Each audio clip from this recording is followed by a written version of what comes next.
Hi Wiwit, welcome back to my online course. Kali ini kita akan membahas tentang penerapan kode etik dalam melakukan asesmen psikologi. Nah,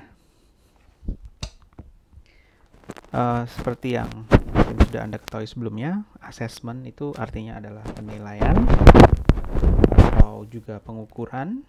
Nah, dalam hal ini, asesmen merupakan elemen penting dalam psikologi sebagai kunci untuk membaca, dalam tanda kutip ya, individu dan selanjutnya memutuskan tindakan yang tepat bagi individu tersebut.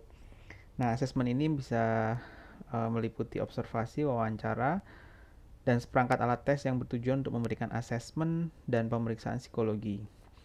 Contohnya adalah misalnya seorang psikolog klinis melakukan asesmen dengan memberikan tes-tes psikologi guna memberikan suatu diagnosis dan setelah itu merumuskan psikoterapi yang tepat. Di sisi lain, seorang psikolog pendidikan memberikan tes psikologi, misalnya tes kecerdasan atau tes intelijensi kepada anak-anak untuk melihat kemampuan yang dimiliki untuk dapat mengikuti program akselerasi. Dalam melakukan asesmen psikologi, beberapa hal penting perlu diperhatikan, diantaranya usia, pendidikan, bahasa, dan tujuan tes. Hal-hal tersebut menentukan jenis tes psikologi yang dapat dipakai, fokus dari observasi serta wawancara yang dilakukan dan cara penyampaian atau pengadministrasian yang dilakukan oleh psikolog. Pada prosesnya, para ilmuwan psikologi serta psikolog tidak jarang terbentur dengan nilai-nilai tertentu yang berkaitan dengan penggunaan asesmen, informed consent, dan asesmen dalam asesmen, interpretasi hasil asesmen, penyampaian data, dan hasil asesmen serta perlindungan alat data dan hasil asesmen. Selanjutnya akan kita bahas satu persatu. Yang pertama adalah penggunaan asesmen. Hal ini diatur dalam Kode Etik Psikologi Indonesia HIMSI pasal 63 dan Code of Conduct APA pasal 9.02, di mana di situ dijelaskan bahwa individu yang melakukan asesmen psikologi baik dalam hal proses adaptasi, administrasi, scoring maupun interpretasi harus memiliki kompetensi dalam bidang tersebut sehingga tujuan penggunaan dapat tercapai dengan baik. Jadi dalam penggunaan alat tes itu ada kalanya psikolog atau ilmuwan psikologi itu melakukan adaptasi. Mungkin alat tes itu berbahasa asing kemudian diadaptasi ke dalam bahasa dan budaya yang ada di Indonesia. Hampir atau banyak tes-tes kecerdasan atau tes intelijensi itu yang dalam prosesnya itu atau dalam pemakaiannya itu melalui proses adaptasi terlebih dahulu. Namun juga terdapat beberapa tes intelijensi yang memang khusus dibuat di Indonesia. Begitu juga penguasaan psikolog ataupun ilmuwan psikologi terhadap bagaimana pengadministrasian tes tersebut. Artinya tes itu didelivery kepada klien ataupun kepada peserta tes itu apakah sudah benar atau belum caranya, karena di situ terdapat aturan-aturan misalnya subtes ini berapa lama dikerjakan, jadi ada batasan waktu dan kemudian ada hal-hal yang harus disampaikan di awal tes supaya pengerjaannya itu tidak salah. Begitu juga dengan scoring dan bagaimana hasil dari scoring itu diinterpretasi atau dimaknai dalam suatu kesimpulan. Nah, ini harus dilakukan oleh orang-orang yang kompeten. Jadi contohnya saya juga pernah menemukan suatu kasus gitu ya. Jadi ada di satu sekolah SMA ada tes intelijensi di situ. Kemudian ketika saya cek ternyata testernya itu bukan orang yang kompeten. Artinya tester tidak bisa memberikan atau tidak bisa menyampaikan administrasi tes itu dengan baik dan benar. Bahkan salah, bukan baik dan benar, bahkan salah. Artinya dia cuma membawa alat tes, kemudian membagikan, kemudian hanya menyampaikan, sudah kerjakan semua soal yang ada di buku itu dari jam sekian sampai jam sekian. Padahal sebenarnya pengerjaannya itu dikerjakan dari satu buku tes itu ada beberapa subtes gitu ya. Misalnya ada 7 subtes atau 8 subtes, di mana dalam subtes itu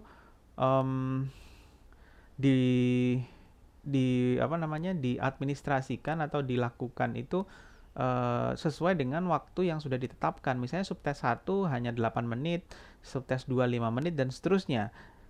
Tapi dia menggabung semuanya itu dari awal sampai akhir. Nah, ini tentunya akan bisa membuat kesalahan pengerjaan gitu kan ya, dan tentunya nanti scoringnya juga bisa jadi salah dan interpretasinya bisa jadi salah, seperti itu. Kemudian Mesick pada tahun 2006 mengatakan bahwa etika asesmen itu adalah membahas apakah penggunaan tes tersebut dapat benar-benar menjawab tujuan awal dari pemeriksaan. Jadi ada kalanya dalam prakteknya ditemukan gitu kan, bahwa penggunaan alat tes itu tidak benar-benar untuk mengukur apa yang hendaknya diukur atau tujuan pemeriksaannya. Misalnya tes kecerdasan, ternyata tidak menggunakan alat-alat tes kecerdasan. Nah, ini adalah suatu kesalahan yang besar gitu ya. Ataupun tes kecerdasan itu juga ada tahapan-tahapan usia yang harus diperhatikan. Misalnya tes kecerdasan untuk anak-anak, untuk adolescents, untuk adult, itu berbeda gitu kan. Dan ada beberapa alat tes yang membaginya itu dengan tahapan-tahapan perkembangan.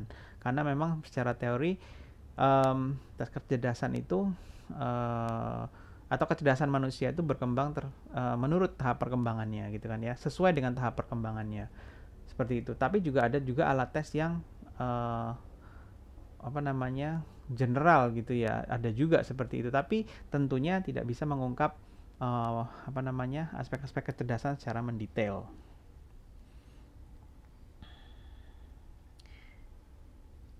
Nah, selanjutnya informed consent dalam assessment. Nah, ini diatur dalam Kode Etik HIMSI pasal 64 dan APA Code of Conduct 9.03. Nah, ini tentu kita sudah belajar ya sebelumnya bahwa informed consent itu tujuannya adalah untuk mendapatkan persetujuan dari klien. Nah, perlunya mendapat persetujuan dari klien ini sangat penting gitu kan ya, dan tentunya juga perlu menjelaskan secara detail mengenai proses assessment yang akan dilakukan. Jadi assessment itu semacam rangkaian gitu ya, rangkaian pengetesan gitu ya. Nah, di dalam assessment itu bisa ada observasi, tes, wawancara, dan seterusnya seperti itu.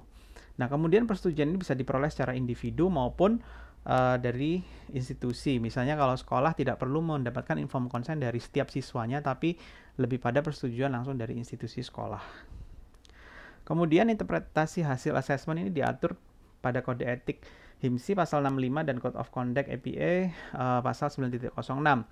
Nah, dalam interpretasi hasil assessment, psikolog perlu mempertimbangkan tujuan assessment sehingga instrumen yang digunakan bisa menyesuaikan. Nah, ini juga sudah disinggung ya di sebelumnya. Artinya, interpretasi yang tepat itu juga dikembalikan lagi pada penggunaan alat tes dan tujuan dari tes tersebut. Kemudian selanjutnya adalah penyampaian data dan hasil assessment. Ini diatur pada Kode Etik HIMSI pasal 66 dan Code of Conduct APA pasal 9.10. Nah, ini penggunaan bahasa yang dapat dimengerti oleh klien. Biasanya ataupun sering dijumpai interpretasi atau laporan hasil assessment ataupun tes kecerdasan misalnya atau tes bakat minat itu bahasanya itu tidak familiar gitu karena untuk orang awam gitu kan. Bahkan mungkin Anda coba kalau pernah dites, coba baca deh interpretasinya, apakah Anda langsung mengerti. Nah di sini nanti ketika Anda sudah jadi psikolog, maka hal itu perlu dilatih untuk menyampaikan hasil tes itu yang sifatnya sangat teknis ke dalam bahasa-bahasa yang mudah dipahami oleh orang awam, seperti itu. Kemudian yang selanjutnya adalah penyampaian hasil asesmen secara detail dengan cara yang tepat. Artinya seperti ini, harus mempertimbangkan kondisi psikologisnya juga. Kalau misalnya saya sampaikan hasilnya seperti ini, apakah orangnya itu menjadi lebih percaya diri atau malah lebih shock gitu kan ya. Misalnya hasilnya tidak sesuai dengan ekspektasi. Ya, jadi penyampaiannya juga harus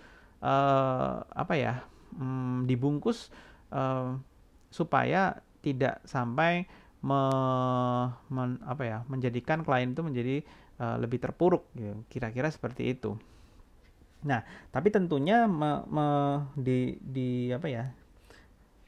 dikemas itu pembicaraan dikemas itu bukan berarti di hasilnya dikaburkan ya, tapi lebih pada penyampaiannya. Cara penyampaiannya melihat kondisi klien gitu kan ya. Artinya misalnya kondisi itu apakah bisa menjadikan klien mendapatkan label-label negatif dari lingkungan sekitar gitu kan ya. Misalnya hasilnya itu adalah dia tuh dalam tanda kutip schizofren gitu kan ya.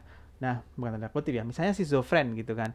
Nah, terus ini apakah ada label-label negatif dari lingkungan sekitar tentang orang-orang schizofren? Nah, ini tentu harus disampaikan dengan cara yang tepat. Kemudian selanjutnya menjaga alat data dan hasil asesmen ini diatur dalam Kode Etik Psikologi Indonesia pasal 67 dan Code of Conduct pasal 19. Nah, ini yang harus digarisbawahi adalah tanggung jawab penuh menjadi milik psikolog terhadap kerahasiaan alat tes, kemudian data hasil dari pengetesan itu dan hasil asesmennya atau laporannya.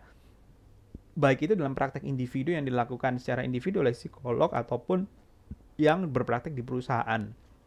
Jadi sebenarnya perusahaan itu tidak memiliki tanggung jawab penuh gitu kan ya, tapi tanggung jawab yang lebih utama itu adalah dipegang oleh psikolog dari perusahaan itu.